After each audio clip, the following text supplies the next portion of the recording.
Welcome to Stretch Goal Cast. Today we're going to talk about dead synchronicity, and I'm Jared Wuerzburger. Hi, I'm Clinton Ma. And I'm Justin Nichols. Dead synchronicity. It's kind of an interesting game. Dead synchronicity is kind of like a grown-ups point-and-click adventure game. Oops. Yeah, I'm going to say grown-ups because I like well, I guess the Walking Dead, the new Walking Dead point-and-click adventure game is kind of for grown-ups, but the Back to the Future was and then we played the Jurassic Park, and it was okay. This game's got some science fiction background. It's unique in that way. It's also a little dystopian, and don't forget dark, very dark. So Dead Synchronicity is a point-and-click adventure game. They're targeting PC, Mac, and they're saying tablets and iOS only. Right now, we're sitting at 739 backers at $19,939 with 11 days to go, with a pledge goal of $45,000. This game is got very expressionist graphics art style. It's 2D, as some of these more recent, some of the older school point-and-click adventure games are. It's kind of gory. They are mentioning cutscenes, which is cool. And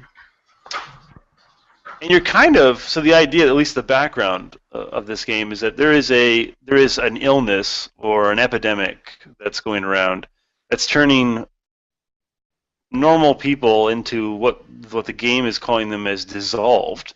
And this is a sickness. This is a sickness that kind of reminds me of something pretty awful. Like, it's almost supernatural. It turns them over a period of time. They eventually go into some sort of coma where they have supernatural abilities, and then they just turn into a pile of blood. So it's kind of like a progressive, you're okay one day, you're in a coma the next, and you're also, have some paranormal, supernatural abilities, and then you're just a pile of blood. Worth it for the superpowers. Worth it for the worth it for the superpowers. So this is kind of, as you can imagine, driving the world insane. And they're saying the root cause of this illness is what appears to be a great wave of natural disasters that have destroyed all energy sources, all communication networks, and everybody's in chaos. So you, as the person who's kind of controlling the main character named Michael, is trying to figure out what the root cause was for this world going into absolute chaos, from the lack of communication and technology. And you're supposed to do this as quickly as possible before time dissolves. I'm guessing meaning most people lose consciousness, because time is a kind of a human construct, right? So you got to save everybody. I thought this was interesting. They said they were influenced by some of these great writers of the 70s, 80s. Joseph Conrad, Philip K. Dick. I mean, who doesn't like Philip K. Dick? And they mentioned that. So I'm pretty excited. What are you guys' thoughts? I mean, the art style for sure I thought was pretty cool. I mean, I kind of like a game that I can kind of get into, in which I could, just kind of have fun clicking on stuff. There's some games that you like thinking about, and for me, there's other games that I just like to not think about and just participate in. So. Mm-hmm. Yeah, it's definitely, the input's more casual. You definitely still need to think about it, even more so than maybe a lot of other games, because of the just how intricate the puzzles can be, especially when they're talking about some of the old, like, LucasArts games and stuff. Those could have pretty complex puzzles, and I imagine this will too. So those were good things. I think, like, all the games that they reference for theirs really helps out, and also the artwork that they're showing too is very it's kind of unique, but very cool, and I think will work well, almost like a bit of a graphic novel vibe, going for it with that. And one thing that kind of was a put off for me was that the main character is just a typical he's a typical video game character. He doesn't know his past, Yeah. and you're kind of trying to figure it out. That was kind of like, you know, I don't know. That's something that's been used so much. I'm not saying that's, like a nail in the coffin or anything, but it's Bazinga. yeah. So yeah, I No. don't know. I think though that yeah, it's definitely well done from what I've seen. They've got some quality people behind it, and yeah, I definitely think that I hope it ends up getting funded because I think this would be right up a lot of people's alley. But I don't know. I think it's not even halfway there, and with only 11 days to go, that's not the best sign. But they only need 25 grand, which is definitely doable for some Kickstarters to make within 11 days. So you're saying there's a chance. Yeah, it looks like it's a Unity based. They're gonna try to focus on right now. Currently, it's text based dialogue, and they're hoping for voice acting, which would be, I think, at least for me, I know personally, it's kind of a big deal. Mhm. And then I guess the only other question that I had was whether or not this music's gonna be any good. The samples they put up are kind of rockish, which to me doesn't fit the gameplay at all. To me, it's more of like a mysterious what the hell's going on. That's kind of futuristic, so I could hear some synth, but I don't get a rock and roll vibe from what they're kind of showcasing as the story elements. So I don't know, Clint. What are Yeah. your thoughts? Oh, Clint, you're still on mute Noob. with a capital M. Or maybe his mic's just not properly set up. Uh-oh. He's just lost his voice really bad. It says you just muted him. He was already muted. I unmuted him. Oh no! Now you just muted him again. No, it said I did, but that time I didn't. That was weird. Now you're unmuted, I think, Clint, but you're still not being heard.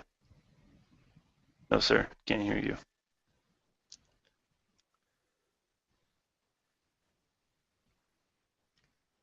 Clint, just move your mouth and I'll talk for you and just cover my hand or my mouth with my hand.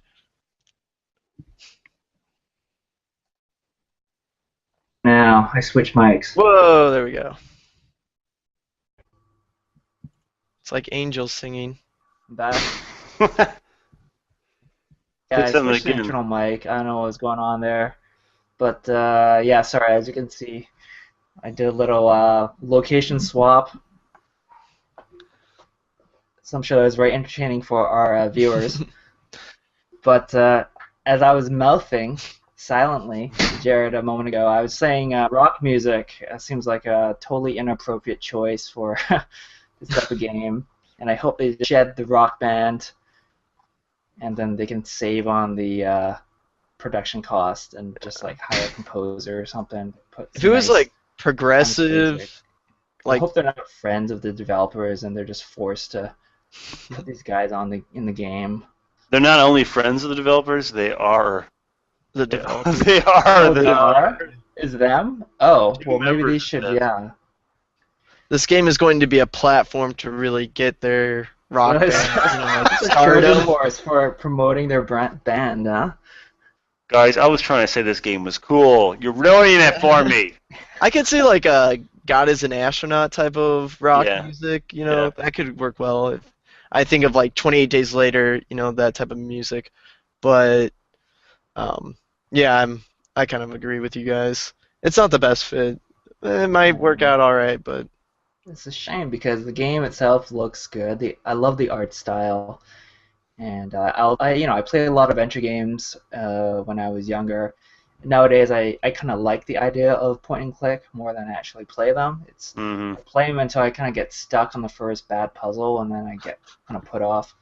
Me too. There are no bad puzzles, just bad There are no such thing as that. Yeah, I mean, it's also highly dependent on the strength of the writing and how good the plot is, and yeah, I mean, you really gotta care about what's happening to this amnesiac guy.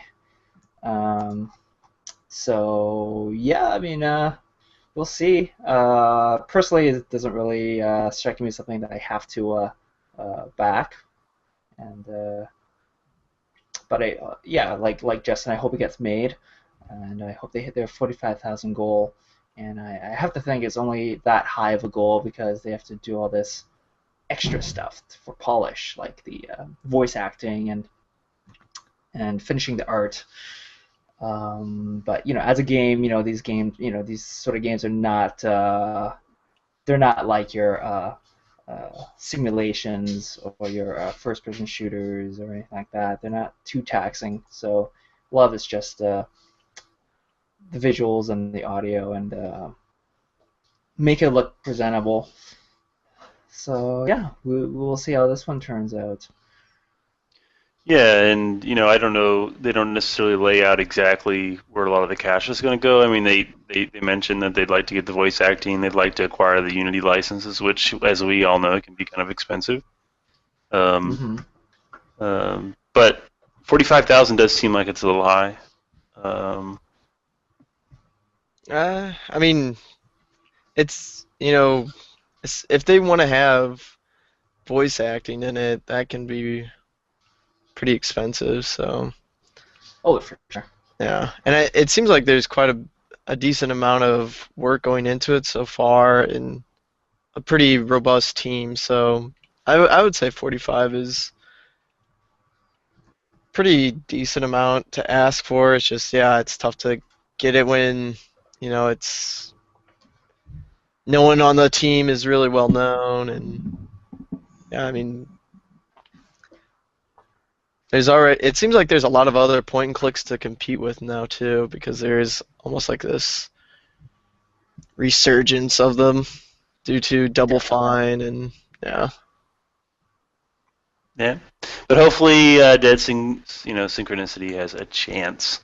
If you want to get in on Synchronicity, you can pay.